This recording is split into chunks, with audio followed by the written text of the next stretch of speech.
MBS에서는 접전, 여론조사 꽃에서는 1, 2위 격차가 실제로 한 15에서 20 가까이 이제 나는 걸로 나오고, 여론조사마다 좀 다르긴 하고, 한쪽은 조작이 되는 것 같고, 한쪽은 민심을 반영하는 것 같기도 한데, 지금 이제 여론조사상의 이런 전반적인 흐름에 대해서는 조작가는 어떻게 보세요?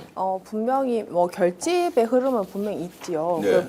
분명히 있는데 사실 제가 걱정하는 것은 지난 일주일 동안 어떤 이슈가 가장 중요했는가 그 부분들을 좀 살펴보면 사실 뭐 이제 뭐 지기현 판사나 이제 사법부 공격을 하는 이런 뉴스가 이제 대다수였고요. 후보의 장점이 보이기보다는 이제 후보를 방어하기 위해서 이제 민주당이 사법부를 공격한다는 그런 이제 보도가 이제 쏟아졌기 때문에 그런 것들도 일종의 영향이 있을 수 있다. 그리고 그런 과정에서 중도층들이 이제 고민을 하기 시작했고 했던 부분, 그리고 또 하나 더는 사실상 제가 이제 제 방송에서는 많은 염려를 했었는데요. 이제 그 뭐 보수 인사 뭐 영입을 하는 그런 것들이 이렇게 막 많이 보여주면서 저 사람도 저길가 저 사람도 저길가 하면서 반대로 이 그 보수 진영이 오히려 역으로 그 결집을 할 수 있는 계기는 됐다고 생각합니다. 네. 그러나 저는 이제 몇 번이나 이제 뭐 제가 이제 방송을 할 기회가 있으면 얘기를 하는데 이 선거는요.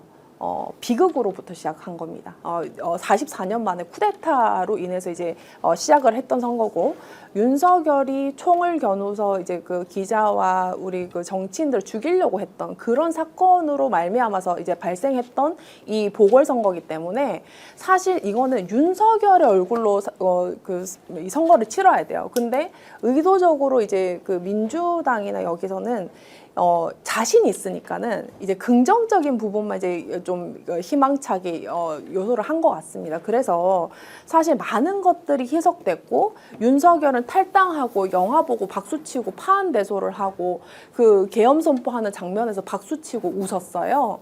그런 이제 굉장히 희한한 광경을 보고 있는 겁니다. 근데 여기에서 사실 분노를 저는 지기현 판사에게 하는 것도 좋고 다 좋아요. 다 좋은데 윤석열에 대한 그 국민의 분노가 흐트러지게 하는 그런 요인들이 아마도 이 결집력이 조금 약화되는 그런 상황들이 좀 있었지 않은가. 그래서 저는 윤석열이 어떤 짓을 했고 지금 선거는 명백하게 무슨 선거인지를 민주당 스스로도 규정을 제대로 하고, 그리고 정말 그 국민들이 어렵거든요. 네. 어렵습니다.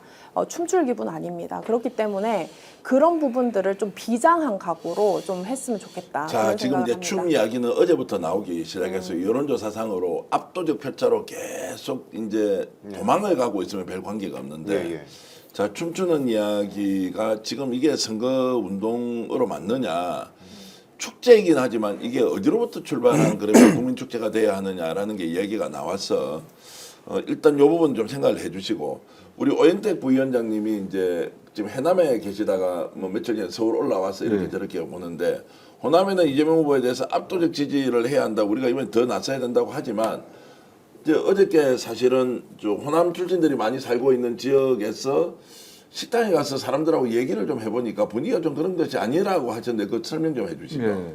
어제 제가 영등포 목소리 좀 크게 해주시면 네, 되죠. 영등포 시장에서 저녁 식사를 우리 과거에 제가 서울서 활동할 때 친하게 지냈던, 특히 이제 호남이 고향인 분들입니다. 그래서 그분들하고 저녁 식사를 하면서 대선 분위기를 좀 들어봤는데요. 양비론을 이야기하고 대선 포기, 그놈이나 그놈이나 똑같다, 이런 이야기들을 많이 하시더라고요. 그리고 네. 누구도 또 말을 안 하려고 합니다. 대선에 대해서. 호남하고 다른 점이, 호남은 어떤 식당을 가든지 대선 후보에 대해서 명확한 자기 입장을 내놓고 이야기하는데, 서울은 아예 아무 말 않고 듣고만 있더라. 그래서 많이 좀 다르다는 걸 느꼈습니다. 그러니까 우리가 지금 느끼는 것과 실제로 이제 현장에서 저것이 이제 일반화될 수 없는 것이지만 이게 긴장도가 좀 상당히 느슨해 있다. 자, 김도수님은 이런 말씀 주셨습니다. 불안해하지 맙시다. 중도민주당 지지자 영남 부울경 굳건합니다. 저쪽에서 단일화해도 압승은 안 될 겁니다. 우리는 승리합니다. 그래서 무조건 여론 사기 믿지도 보지도 마시고 방송도 조금 자제해라. 불안 조성하지 마라.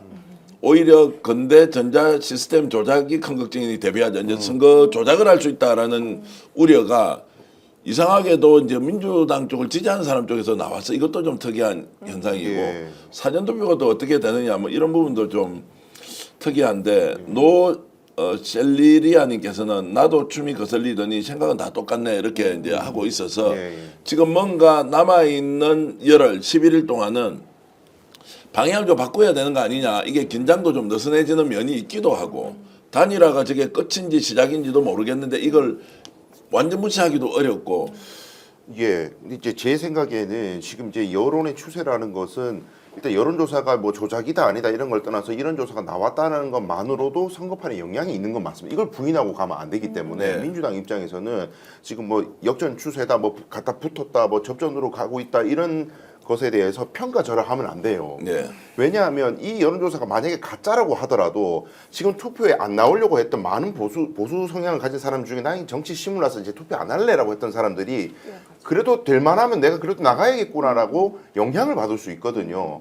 그러면 이 영향력을 인정하는 절제에서 이제 결집이 가속화될 수 있다는 전제에서 언론도 지금 계속 춤을 추고 있는 게 이 여론조사를 해석하는 건 언론의 몫인데 언론은 이런 식으로 해석합니다. 최근에 이재명 후보가 토론회에서 했던 말 중에 일부를 꼬투리를 잡아가지고 뭐 커피 120원 원가, 그다음에 뭐 호텔 경영료 이런 것 때문에 여론이 이렇게 뒤집히고 있다는 식으로 해석을 내놔요. 이거는 지 멋대로인 거예요. 근데 문제는 지 멋대로이지만 이게 영향을 미칠 수 있다 결집하에. 그러니까 요 전제 하에서 말씀하신 대로 선거 운동의 방향을 수정한다면 일각에서 그럴 수 있죠. 아니 그렇다고 해서 너무 쫄아가지고 갑자기 엄숙하게 하면 이 역전론을 갖다가 더 이게 역전될 위기라는 걸 인정해주는 꼬라지 아니냐, 그렇게 가서 안 된다고 생각하실 수 있지만 그러니까 말씀하신 대로 너무 위축될 필요는 없다 하더라도 적어도 지금 이런 여론조사 나온 것 때문에 보수 결집이 이루어지고 특히 여론 결집은 실제로 있는 일입니다. 지금 그러니까 관망하거나 투표 안 하려고 하는 사람이 그래도 막아야겠다라고 결집하는 거 원래 옛날부터 투표가 임박하면 지지층은 결집해요. 근데 요 흐름을 인정하면서 특히 이 지역에서는 좀 적대적인 세력 지역에서는 너무 이렇게 춤추고 이런 모습, 특히 대구 경북, 저는 그거는 좀 진짜 수정해야 된다 그런 생각이 들어요. 근데 그 말씀 또 하고 있으니까 막 댓글로는 정반대의 의견이 시청자들이 막 보내주고 있습니다. 이거 야 너희들 불안감 조성하지 마라. 네. 무슨 이야기냐 내런 사람 짓거리인데 이제 이렇게 하면서 제가 제가 짧게 하면서 좀 이렇게 네. 좀 속도 있게 네. 진행해 보겠습니다. 이제 제가 얘기하는 것은 이제 11일 남았는데요. 이벤트가 크게 세 가지가 남아 있습니다. 26일 날 법관 회의, 그다음에 오늘 이제 그 토론회가 있고요. 26일 날 법관 회의가 있고 27일 날 토론이 있습니다. 그리고 이제 6월 3일 날 바로 이제 그 대선인 거죠. 그리고 제가 생각하는 것은 오늘 이런 분위기를 그래도 빠르게 시정을 할 수 있으면 11일은 정말 시간이 많이 남은 겁니다. 네. 그렇기 때문에 그 전략을 세부 조정을 하기 위해서 이런 것들을 진지하게 받아들이는 것은 하나도 문제될 것은 없다. 왜 두들겨서 가는 것은 정말 안정적이고 이 지지자분들은 굉장히 이제 막 뭐 불안하지 않는 게 좋지 않는가 하지만 전략을 짜고 이제 선거를 이제 준비하는 입장에서는 오히려 굉장히 겸손하거나 굉장히 조심스럽게 접근하는 건 굉장히 좋은 태도다라는 것을 좀 알려드리고요. 제가 걱정이 되는 것은 사실 광주입니다. 광주가 생각보다 전남이나 전북보다 지지율이 덜 나오고 있어요. 그러나 네. 이게 현장에서 가도 사실상은 조금 그런 여론이 좀 잡히는 건 사실이거든요. 왜 그러냐면 지난 3년 동안 굉장히 뭐 윤석열부터 시작해가지고 굉장히 기만이었지만 그렇게 광주를 많이 갔어요. 그러니까 그 국민의힘 사람들이 정말 광주를 많이 갔어요. 그래서 제가 생각하는 것은 사실 영남과 부울경이 굉장히 집중했던 것을 사실 호남 정치가 이 기본이고 이번 그 대선에 저는 그 선거는 비극이다. 그리고 이 비극을 극복한 건 광주다라는 것을 다시 상기해서 조금 더 이 무엇에 더 집중해야 되는가, 그리고 그런 부분들을 조금 전략에 반영하면 좋지 않을까 그런 생각합니다. 네. 이 방송에서 제가 여러 번 말씀드렸는데 기본적으로 구도는 5대 3대 1로 잡혀 있어요. 네. 5대 3대 1의 네, 구도가 맞습니다. 잡혀 있는 거고, 근데 이제 이런 문제가 있습니다. 여론조사 뭐 저도 선거 여러 번 취재해봤지만 45%를 넘어가기 시작하면 득점하기가 쉽지 않아요. 그러니까 이거는 결집이 거의 다 되어 있는 상태고 맞습니다. 45가 넘어가면 지지층들은 여론조사 전화를 안 받기 시작합니다. 왜냐하면 전국 단위 선거에서 45를 넘긴다는 건 이긴다는 거예요. 맞아요. 그러니까 그렇기 때문에 지금 더군다나 3자 구도기 때문에 막판으로 갈수록 나 이재명 그냥 찍어야겠다라고 하는 사람들은 전화를 받지 않아요. 그러니까 찍으면 돼요, 가서. 그렇기 때문에 여기서 5대 3대 1의 구도에서 이게 4.5, 3.5, 1 뭐 이런 식으로 이제 출렁거림이 있고, 그게 언론은 매일매일 기사를 써야 되는 입장에서 굉장히 주목하지만 기본적으로 이 구도는 12월 3일 이후에 한 번도 흐트러진 적이 없다. 근데 3에 있는 후보는 득점할 수 있는 가능성이 있죠. 그러니까 왜냐하면 그 이전에 이미 이제 많이 실점하고 시작한 거 아닙니까?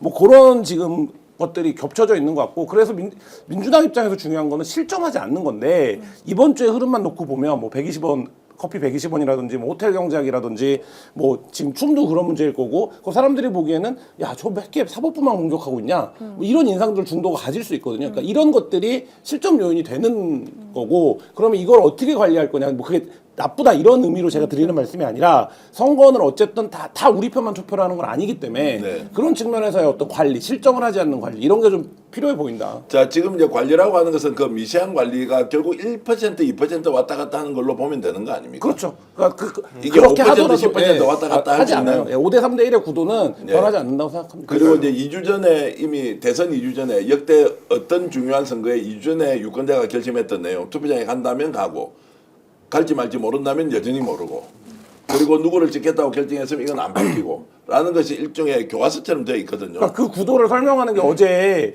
김문수 유세를 하는데 국민의힘 유세 차량 앞에서도 한동훈을 외치잖아요. 네. 예를 들면 실점거리를 찾으려면 국민의힘 훨씬 많아요. 근데 구도가 5대 3대 1이다 보니까 언론도 이 50의 후보의 실점거리를 찾는 거지 30 후보의 실점거리를 굳이 찾지 않아요. 그러니까 네. 그게 부각되는 차원의 문제고, 그러니까 뭐 그런 차원이라고 보여집니다. 그런데 이제 지금 민주당을 이재명 후보를 지지하는 사람은 50%로는 부족하다. 지금 이기는 문제가 아니고 그렇죠. 압도적 표차로 가기 위해서 지금 잘하고 있느냐 못하냐. 그러면 50%까지 올라갈 때는 한 사람을 데리고 오는 것이 이미 정해져 있다고 보지만, 여기에서 높아지는 것은 완전히 전략 전술이 바뀌어야 한다. 중도든 투표장에 가지 않겠다든 이런 면에서 좀 더 고단히 처방이 필요한 거 아니냐라는 것은 일리가 있는 거 아닌가요? 불안감 조성이다. 아니면 야, 우리 100% 그래도 20% 이상의 표차로 이긴다라고 하는 결론이 중요한 것이 근데 아니라. 현실적으로 우리 편을 모아서 56%를 만드는 건 쉽지 않고요. 예. 56%가 나온다는 건 어떤 거냐면 이쪽이 투표를 안 하는 거예요. 이쪽이 투표를 안 하는 건데 지금 그게 핵심이에요. 그러니까 예를 들면 근데 저도 보수 관련된 사람들이랑 얘기하다 뭐 하면 투표 안 하려고 이번에. 뭐 해봐야 뭔 의미가 있어라고 했는데 고정서가 조금 변하는 건 맞는 거죠. 네, 예. 그러니까 그래도 해볼 투표하자. 만한데? 아니 해볼만이 아니라 그래도 투표하자. 그러니까요. 뭐 이게 살아나는 건 맞는 것 지금 같아요. 현재 유세를 엄청 열심히 추구를 하잖아요. 민주당 의원들 진짜 민주당은 한 열심히 합니다. 10배쯤 열심히 하고 있는 네, 건 맞아요. 사실이에요. 진짜 열심히 예. 하거든요. 근데 우리 가만히 생각해 보면, 아니 이길 거 뻔하고 이미 구도가 다 짜져 있는데 왜 그렇게 추구를 하겠어요? 이 추구를 해가지고 표를 조금이라도 더 얻는 것이, 표 차이를 더 늘리는 것이 앞으로 향후 전국에 영향을 미치기 때문이에요. 이거를 그냥 자꾸 불안감 조성해서 질 수도 있다는 소리 왜 어차피 이길 건데 이게 오늘 이상한 소리 하네 이렇게 받아들이는 문제가 아니라, 민주당 의원들이 승패가 사실상 승패만 보면 기운 게 맞아요. 그럼 부인할 수 없어요. 누구도 이건 부인하지 않습니다. 그런데 표 차이를 늘리고 더 얻기 위해서 추구라고 열심히 선거운동하는 그 동력을 가지고 있는 원인이 향후 전국을 위해서라면, 그러면 기왕 선거운동 저렇게 추구를 하는 거 방향 잘 잡아가지고 더 표 얻을 수 있도록 연구를 해보자, 이런 차원에서 제가 말씀드린 거죠. 자, 현상이 무엇이든 간에 지천태와 엑셀 연섭님께서 이렇게 해주셨습니다. 현상이 무엇이든 간에 안심이든 불안이든 70% 안 나오면 졌다는 각오로 지금 붙어야 된다. 이제 이런 말씀은 굉장히 중요한 것 같아요. 그러니까 내가 춤을 추든 아니면 내가 굉장히 엄숙하게 윤석열을 비판하든 70%안 나오면 우리는 지는 거다라는 각오로 가는 게 굉장히 중요하다는 말씀이 지금 딱 와닿는데요. 네, 그리고요. 제가 이제 그 생각할 때는 왜 그 유세차마다 제가 만약에 선대위였으면은 전국에 있는 유세차마다 그 계엄하는 날 12월 3일 영상을 틀겠어요. 그리고 그 윤석열이 계엄 선포하는 영상을 틀겠어요. 그리고 그 국회 부수고 들어가는 그 영상을 틀겠습니다. 네. 그 지금 공약도 중요한데 그것을 상기를 시켜야죠. 근데 그게 사실 다 보도는 안 되고 있죠. 그렇기 때문에 골목마다 그 부분을 조금 더 강조를 했으면 좋지 않겠나 싶고요. 그리고 지금 이번에는 반드시 투표하겠다가 84%까지 잡히는 여론조사가 꽤 많습니다. 그렇기 때문에 악착같이 나오려고는 할 거예요. 그러나 이제 굉장히 이제 뭐 6월 18일 날 뭐 선거 뒤에 재판이 잡힌다 안 잡힌다 이것도 사실은 적당한 수준의 득표면은 그것도 사실 불안할 수가 있고 불안 요인이 많기 때문에 사실은 압도적으로 이제 그 승리를 해야 된다. 그렇기 때문에 심판할 수 있다. 이런 거였거든요.